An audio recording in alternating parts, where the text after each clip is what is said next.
Какво става, бе? Тука ли сте? Ако сте тука, много ви благодаря, много сте мили. Днес реших да направим едно бързо Get Ready With Me. Ще ходим сега на рожден ден. Но, що пък да не си говорим през това време, реших да почнем от самото начало. Именно какво да очакват жените, които са решили, че е време да имат деца, че сега искат вече да имат деца, искат да са майки. Или може да ме гледа някоя майка, която е в първия триместър, или някоя майка, която още малко и ще роди.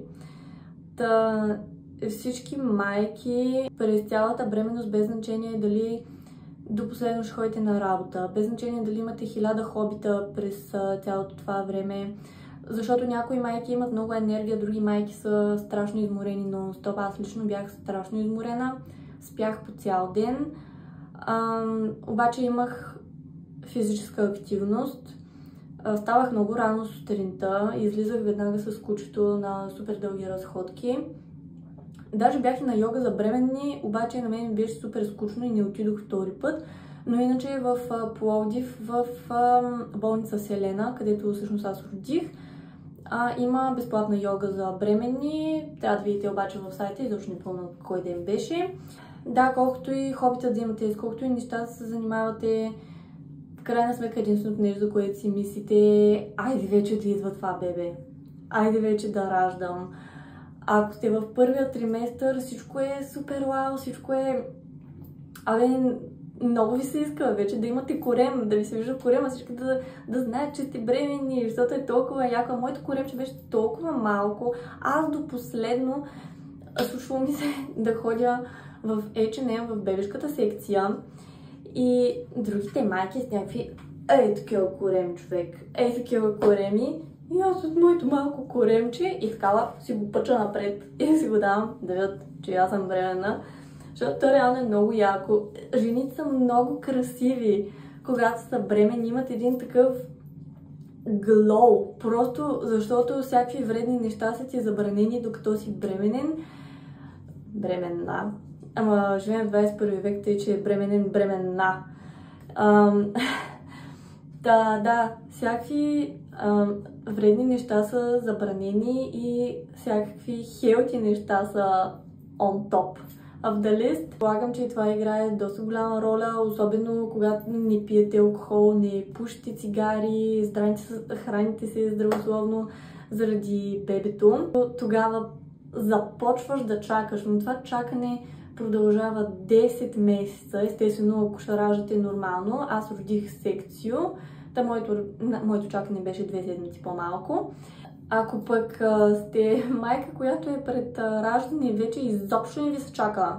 Вече просто чакате, айде, давай, излизай, моля ти се, давай да ходим да раждаме, тръгвай да излизаш на този бял свят, защото ето тук ми е дошло.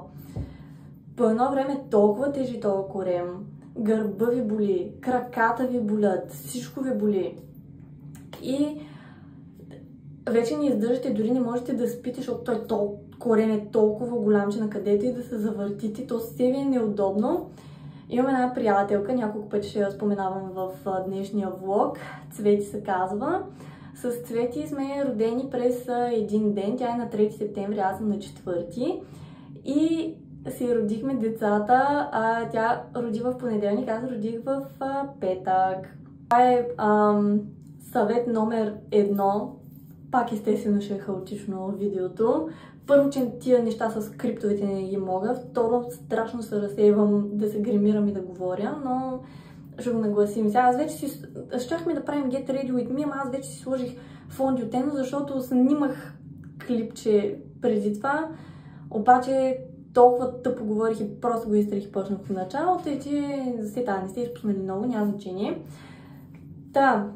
Съвет номер 1, който имам към майките в това тяхното 10-месечно чакане. Интересувайте се, нали, какво следва като родите, интересувайте се в кой месец, кои органи, крайници, вътрешни системи и така нататък на бебето се развиват. Интересувайте се какво трябва да правите веднага след болницата, най-важните неща, които трябва да си купите, но моля ви, умолявам ви, никога не питайте друга майка тя как е родила. Просто не си го причинявайте това. Защото аз съм зодия Дева и ако не е всичко под мой контрол, превъртам всякакви игри. Но това е, да, отделна тема. Вече изобщо не ми показа контрола над нещата, защото то с малко дете това не съществува. Аз направих тогава грешката. Цвети като влезна в болницата, мисля, че тя влезна в неделя или в понеделник сутринта, не съм сигурна, защото и двете раждахме секцио. Я питах, добре сега, какво стана? Ама как протичат нещата? И тя ми каза всичко стъпка по стъпка как се случва, което направи притеснението ми за тази операция 5000 пъти по-зле. В деня, в който аз трябваше да ходя да раждам, имам снимка, ако я намеря, ще я сложа някъде в видеото. Имам снимка как чакам в чакалнята да ме извикат, че е мой ред за секцио. И ти седиш такъв, като едно чакаш да те извикат на изпит. И не си учил за изпита. Той никой не е учил за този изпит. Имаше много майки преди това, които бяха раждали. Те бяха учили за изпита. Обаче аз тръгнах с една такава много негативна нагласа, че сега нещо ще ме боли, сега нещо ще е гадно, сега нещо така. И от цялата ми тая нагласа в главата ми, аз се чувствах супер зле. Няма да давам детайли нарочно, защото просто ви умолявам да не гледате тези видеа, където другите хора си снимат вътре в операционната или че я раждат в тях и не знам си какво. Не. Раждането на всяка майка е тотално различно. Колкото и зле да съм се чувствала тогава и mind you, аз съм се чувствала зле, защото аз си го направих зле. Не защото имаше нещо да ме кара да се чувствам зле. Единственото нещо, което ме караше да се чувствам зле в болницата, беше колко е жега заради тези бебета. Направо, аз родих на 1 декември. На 1 декември съм седяла в тази стая на отворени прозорци. Така спях, защото беше около 1600 градуса. Да, моля ви се, оставете си вашето раждане да си е вашето раждане, това да си е вашия експириенс. И може да попитате другите майки, ако, да кажем, ще раждате в държавна болница, тъй като в държавната болница нищо за детето и за вас не ви е осигурено. Имам предвид памперси, мамперси, кърпи, млека, не знам си какво си, такива неща. Нали, така са ми казали приятелките ми, които са раждали в държавни болници. Попитайте такива неща, какво да си взема за болницата, а не те като ми сложат епидуралната опойка и колко време след това аз няма да си чувствам не знам си какво си. Не, просто отивайте, раждайте си детето. Това е такъв момент, който е на тая родилна маса. Без значение тогава колко бях притеснена, въпреки че имаше доктор вътре с мен в залата, който е приятел на баща ми, както те са били деца. Той ми беше анестезиолог. Доктор Драго Кренчев от болница Селена.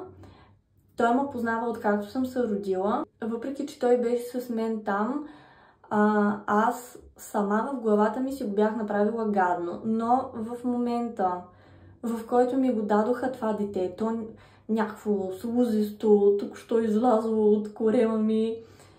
Обаче просто я хванах и я целунах.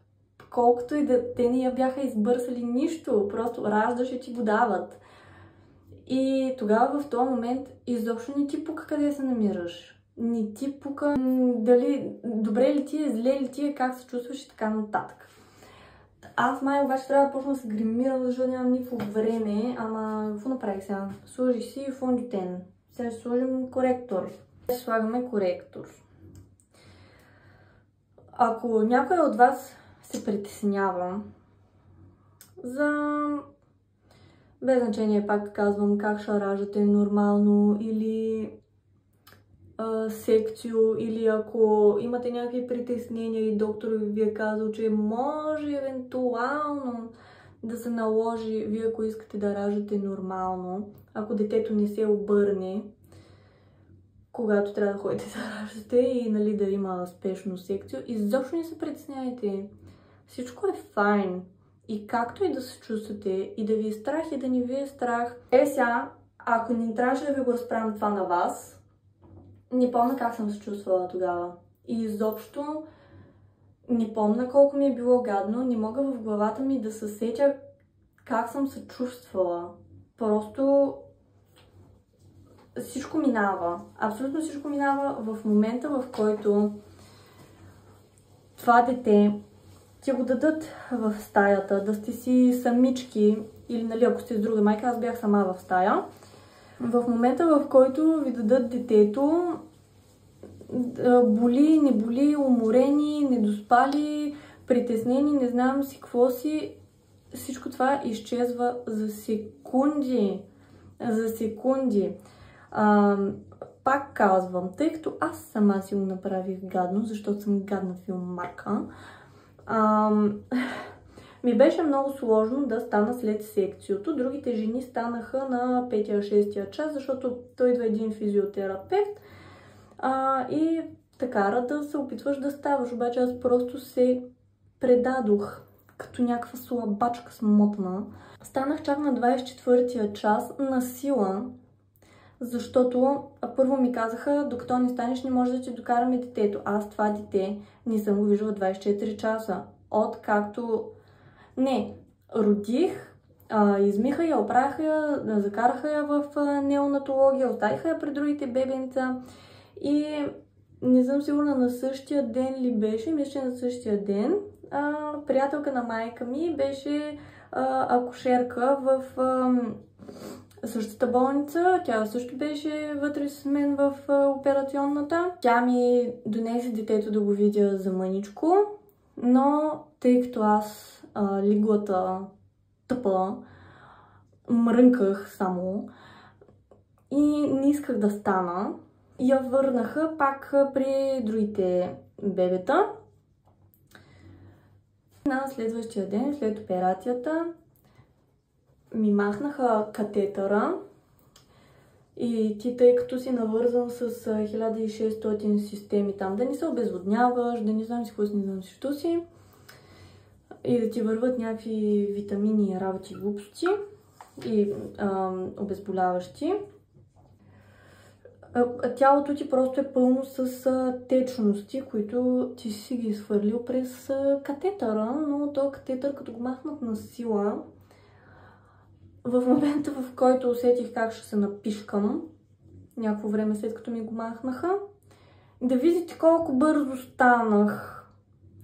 Докараха ми след това детето, оставиха я при мен в стаята, казаха ми, нали, донесоха ми нейното мляко, казаха ми колко трябва да изяде, казаха ми в колко часа.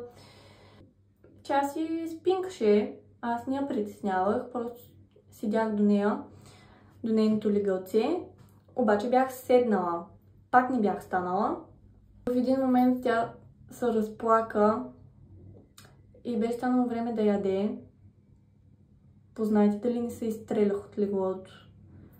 Просто някой от вас, ако се притеснява, не забравяйте, че това са само хормони, нещата, които вие си говорите в главата ви, ако е негатив self-talk. Това е само в главата ви, това не е реалността. Моля ви се, не си вярвайте на нищо, което си казвате сами на себе си, докато сте бременни. Просто не, никакъв шанс. Така. Чакайте, че пак се обърках какво трябва да правя. Сложих си контур, друго какво? Ще си сложим малко пудра. Въпреки, че има мързи, ама айде, нали съм на рожден ден. Това стана малко story time. Ако някой от вас ще ражда секцио, не дейте, няма нищо страшно, абсолютно нищо страшно. Не дейте да си разпитвате приятелките, не дейте да търсите в интернет кое как протича и така нататък. пълен абсурд. Ако ще раждате в частна болница, не си носете абсолютно нищо, освен някакви неща, къде да ви забавляват, примерно. Ако ще искате да си носите книга или слушалки, някакви такива неща. Там има абсолютно всичко. Вие затова ги давате тия толкова много пари. Но аз лично от болница Вселена и от отношението и изобщо целият процес съм супер доволна. Единственото тъпо беше, че не знам в другите градове как и в другите болници. Сантяго не го пуснаха. Той не беше виждал детето, докато ни се прибрах на 4-тия ден, поради епидемични мерки. И да, това беше най-тъпото, че трябваше само по FaceTime и това е малко гадно за татко си, защото не стига, че чакат 10 месеца, те нищо не знаят. Не знаят ти какво чувстваш отвътре с това дете и така нататък. И изведнъж и не могат и да го видят, ако е в някакъв такъв период на грипови, мрипови и така нататък. Въпреки че това дете в момента, в който излезе от болницата и всички се събирате у вас и само и така на главата. Ама да, нали, това не е само вашето бебе, там в болницата има и други. Една секунда, че това много мраза да го правя и страшно се разсейвам. Днеска няма да прекаляваме с пудрата, защото аз принципно не обичам много да се гримирам, защото нося лещи и ми влиза грима в очите и почват всичко да ми пари, да ми е гадно и да ми е тегаво и така нататък. Мисля, че със съвет номер 1 приключихме. Ако хаотично отново се сетя нещо, ще се върнем. Съвет номер 2. Според мен лично най-важния, ако ви се налага, в момента, в който забременеете, или ако преди това сте коментирали с някакви роднини, че нали, вече искате дете, вече пробвате за бебе и така нататък, без значение в кой период от бременността, преди бременността, след бременността, важи за всеки един от тия периоди, сиктирдосайте всички на време и трупнете здраво на земята и никога не давайте на някой да ви казва как да си гледа детето. Ако някой тръгне да ви събърка как да си гледате детето, защото много баби в стремежа си да помагат, те не осъзнават как се бъркат там, където не им е работа. Аз не казвам, нали, че това не е твоето внуче, не казвам, че това не е твоя син, който е станал баща, не казвам, че това не е твоята дъщеря, която е станала майка. Обаче има една много тънка граница, която съм почти сигурна, че абсолютно всеки път се прескача. Гадно е, когато, да кажем, си в някакъв труден момент с детето. Примерно има регресия в съня и не иска да спи, или има скок в растежа и това, където му е било любимо за ядене вчера, днес вече го мрази. Това са съвсем нормални неща.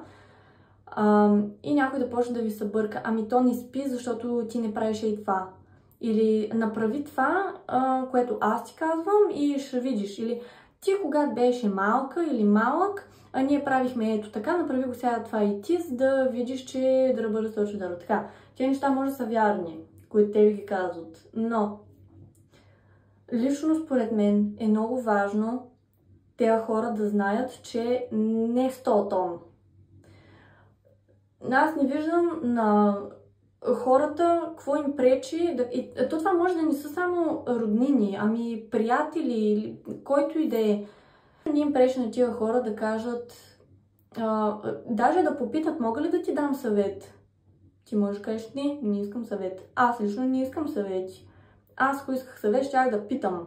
Могат да кажат, нали, по мое мнение, може да направиш това и това. Абе, що не пробваш да еди какво си? Обаче така настъпателно да ти се казва, направи това. Или ти, защото това го правиш грешно и то детето затова не иска да спи, или не иска да яде, или дърба разточа да рами. Не! Първо, ти кой си да ми говориш на мен за моето дете, което изляза от моя корем и аз съм го носила 9-10 месеца. Аз съм му майка или аз съм му баща. аз си познавам детето, ти къде се бъркаш? Просто къде се бъркаш? И ви го казвам това, защото много майки могат да започнат да чувстват някаква вина, просто ето сега, аз това направих грешно, аз се провалям, аз не знам това как се прави. Първо, никой не се е родил научен. Аз когато се прибрах от болницата, всички бяха при детето в едната стая, аз просто затворих в спалнята, легнах и почнах да рева. И мама и баба ме питат, аз защото ги чух, че мама и баба си тръгват и така почнах да рева и викам, аз не знам какво да правя. Аз не знам как се гледа дете. Какво ще правя сега? Да ръба разточа да... Аз дори не знаех, че на 48-я час в момента, в който се прибере дете, даже не помня 24 или 48 часа бяха, трябва да дойде личния лекар на детето в къщи. Аз не го знаех това. Нашата лекарка дойде след 3 дена.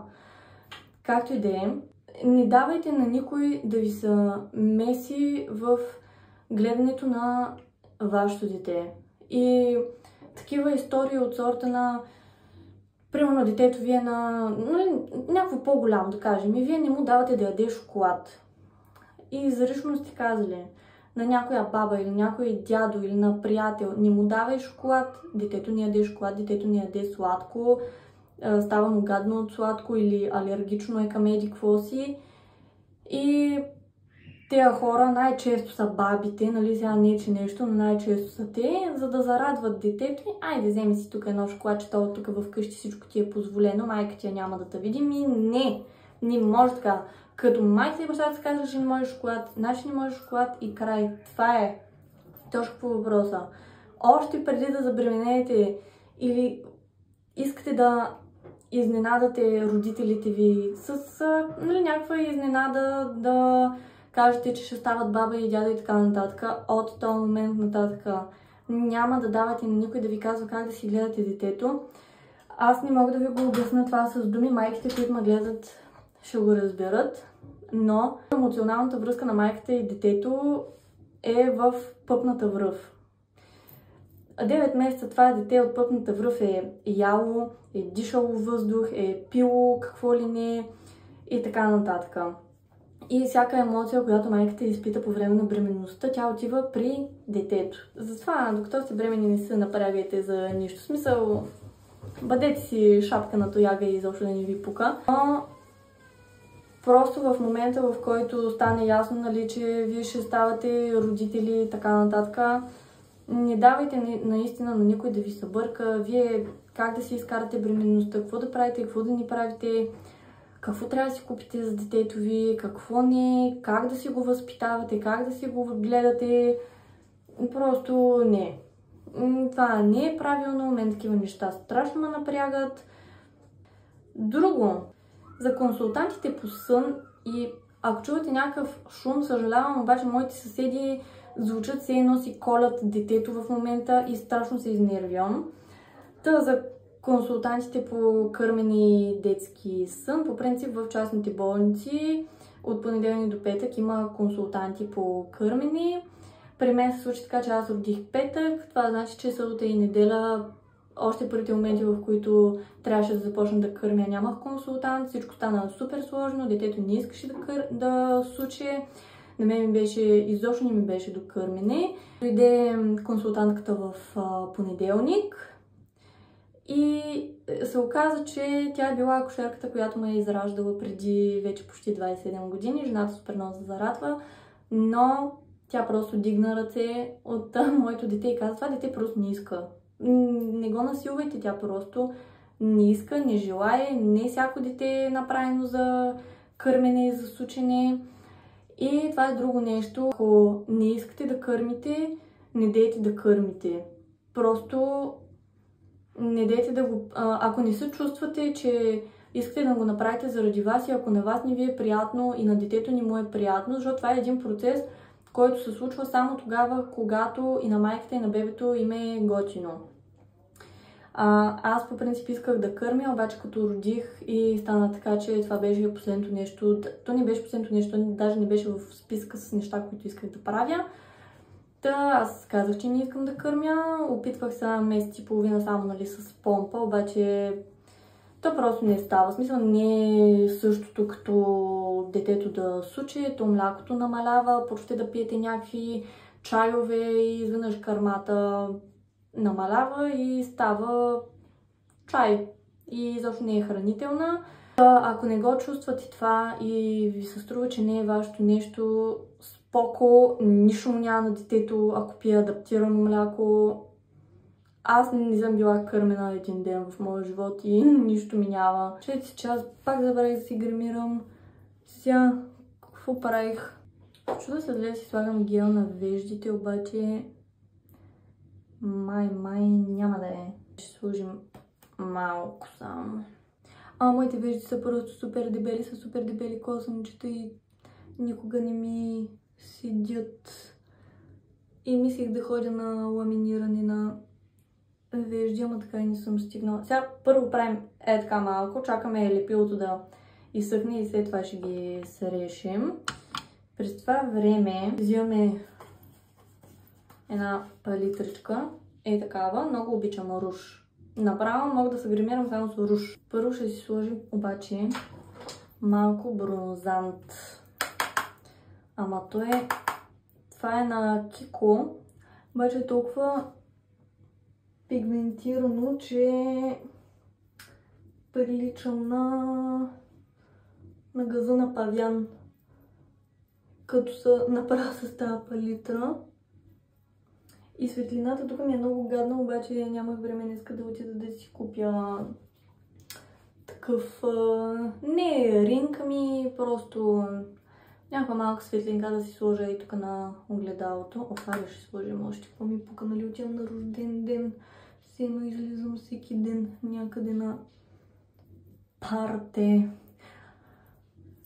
Отиваме на рожден ден на най-добрия приятел на Сантял, който е грък и колумбиец, най-добри приятели. То това направо си звучи като начало на някакъв виц. Ама те двамата заедно на едно място са си цял виц. Да ви кажа аз на вас. Руш, много руш да има. Така. Май стана малко повече отколкото трябваше, ама става, какво ми пука. Така, сега да си срещам виждите малко. Какъв друг съвет исках да ви дам? Цял ден го мислих. Какви важни неща исках да ви кажа. Казах ли ви за физическата активност? Това сега ми стана в Понджоптен, бе, пич. Айде да кажем, че закърпихме положението. Друго нещо, което, то не знам съвет ли или... Цял си тая.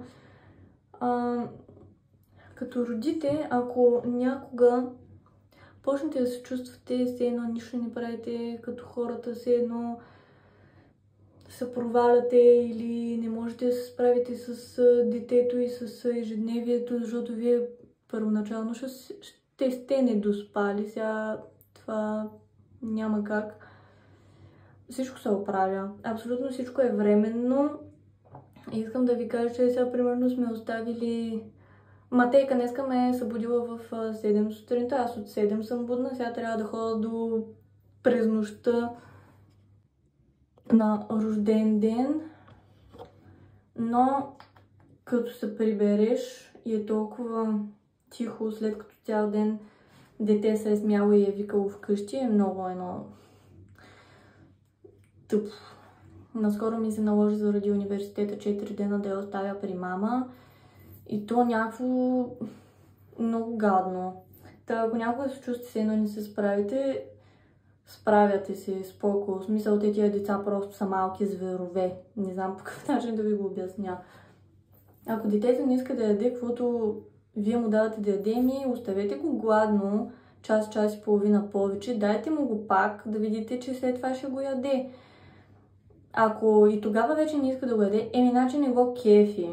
Това, че в някоя хелти книга сте прочели, че детето трябва да яде това и това, или да му направите еди каква си хелти холистик, хомеопатик и не знам си каква си филмарска манджа, не значи, че вашето дете ще го яде. Ако справяте се и ще се справите и всичко е наред. И пак ви повтарям, чакайте си махна фондиотена от обицата, пак ви повтарям, какъвто и негатив self-talk да имате в главата си, докато сте бременни, каквито и притеснения. Ако доктора ви не ви е казал, че има нещо, за което да се притеснявате в тази бременност, значи няма нищо.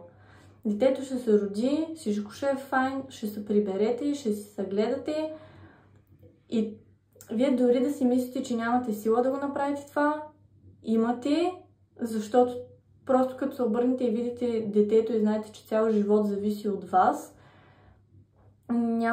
нямате друг вариант. Просто нямате друг вариант и не бъдете от уния майки, които децата ви като пораснат и аз съм ти майка, аз съм те родила, аз съм това, ти това трябва да правиш за мен, това трябва... Не трябва да прави за вас.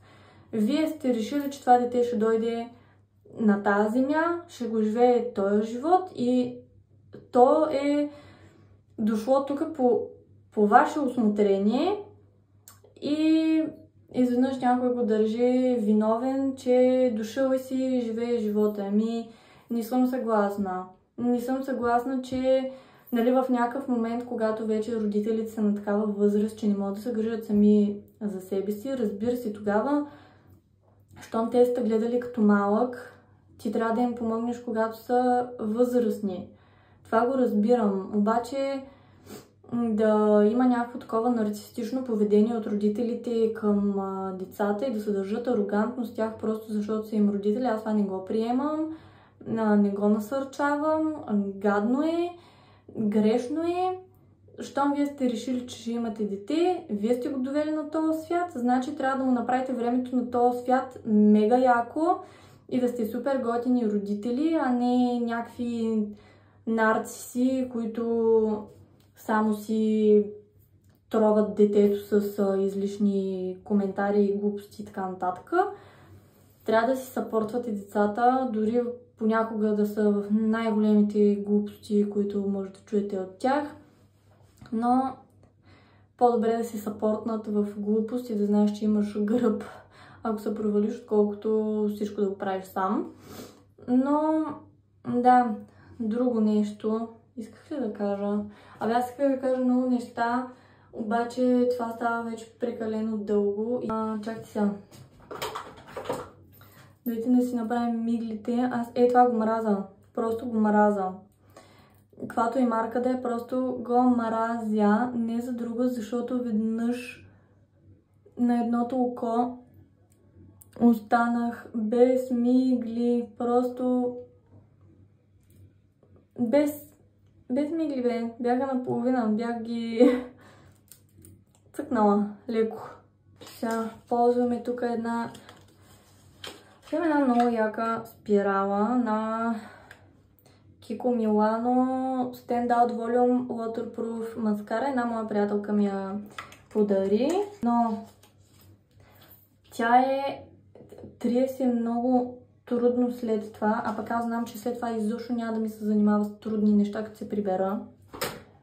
Това взимаме Maybelline Sky High и много ма кефи четката колко е тънка, защото така не ти се размазва по клепача.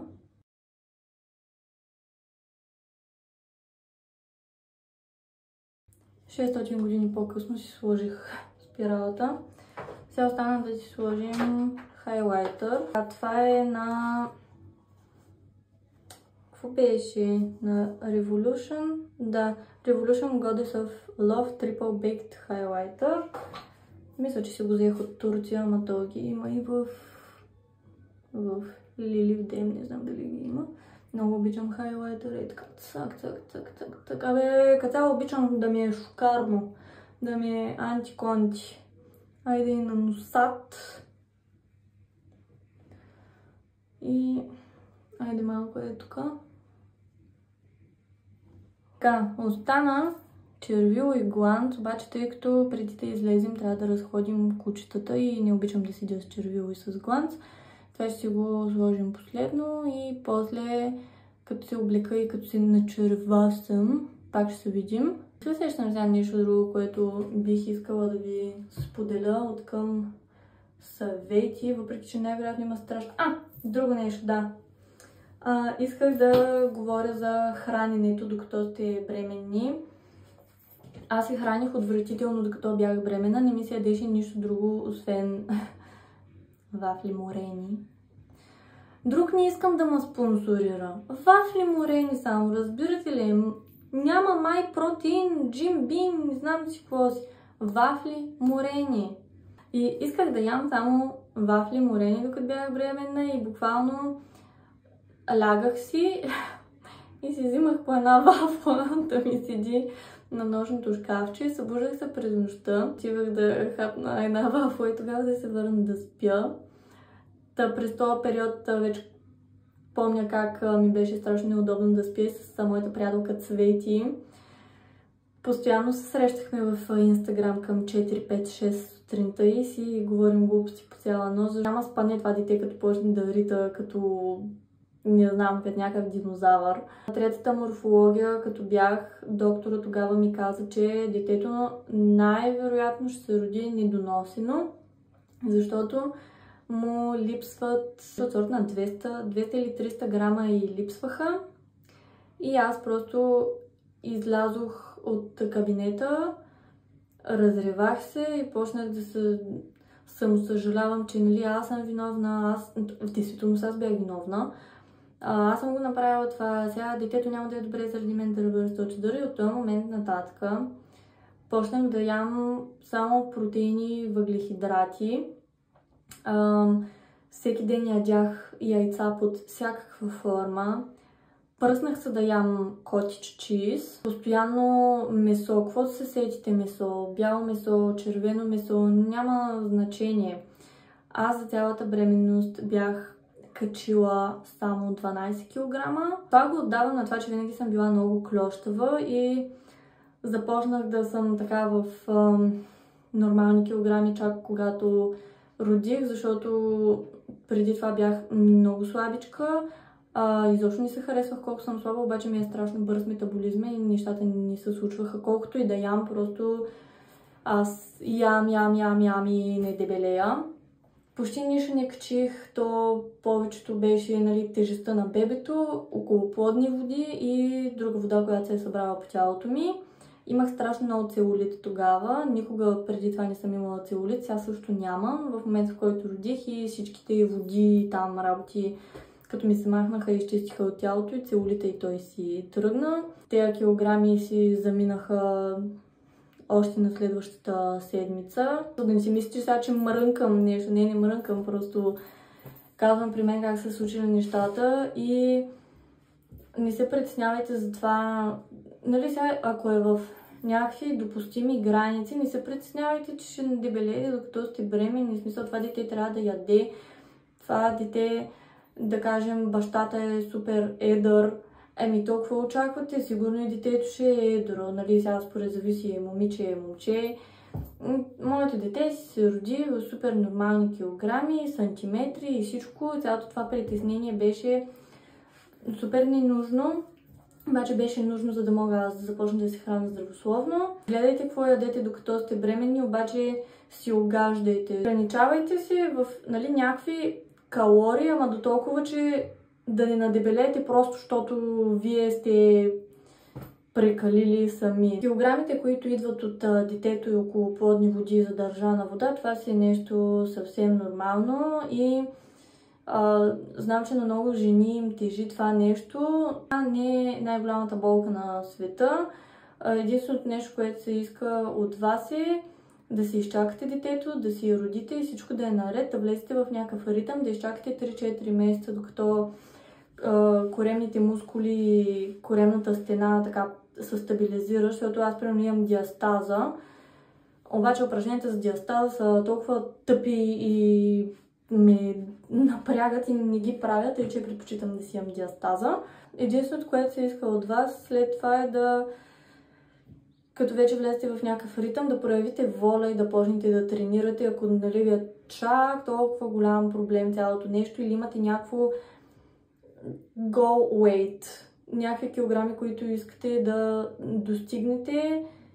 Ще проявите воля, дисциплина, мотивация. Ще кажете на мъжа ви да гледа детето, защото вие отидете на фитнес или на пилатес. Сега пилатес реформера е много известен, обаче той е с причина, страшно много помага. В описанието ще ви сложа няколко така полезни линкчета или хора, не инфлуенсъри, по-скоро да кажем има едно момиче, аз много я харесвам, мисля, че от Канада, ама сега ще ви излъжа. Тя е пилатес инструктор, супер сладка е, много е сладка и тия упражнения да ги правите дори само в къщи, без тежести и да се напрягате излишно, пак стига. В смисъл, пак е някакво начало, за да се чувствате вие добре, да се мъпнем.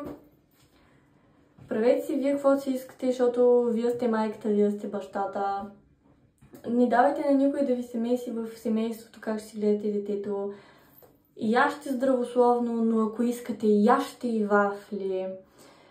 Имайте физическа активност, защото по-напред в бъдеще ще ви се наложи да сте имали физическа активност, докато сте били бременни, освен ако доктора изрично не ви е казал, че е опасно за вас. Само тогава, нали, сега това е мое мнение, вие може да не ме слушате, аз не ви казвам какво да правите, защото вече ви казвах да не давате на никой да ви казва какво да правите и че и мен не ме оставите аз да ви казвам какво да правя. Аз само давам съвет и не си налагам мнението. Надявам се никоя майка да не ми се обиди или да не съм звучала арогантна или всезнаеща. Не, аз просто тежко минах през тия неща и не желая никой друг да минава така по този начин.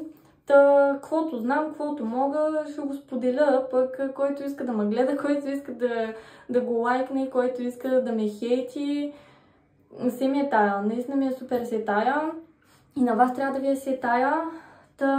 Друго, няма друго, може би ще снимам още някакви кадри тая вечер, ще видим как ще стане влога, но така без червило и гланц изглеждам като една недовършена Мона Лиза, ако мога така се изразя за себе си. Шугувам се, супер много закъснявам. Не знам дали това е края на видеото, ама за сега от тук, от банята и от Get Ready With Me-то, чао! Нямах време да си оправя косата, но работим с каквото имаме какво да ви кажа. Я да се начервосаме преди да излезем.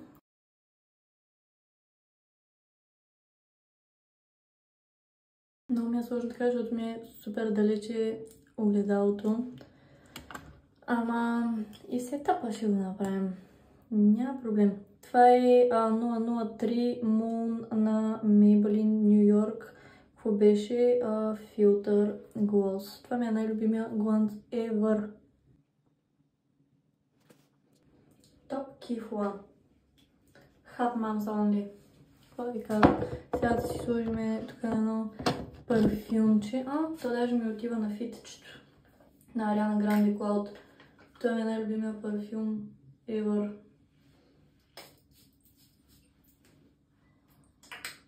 И супер траен.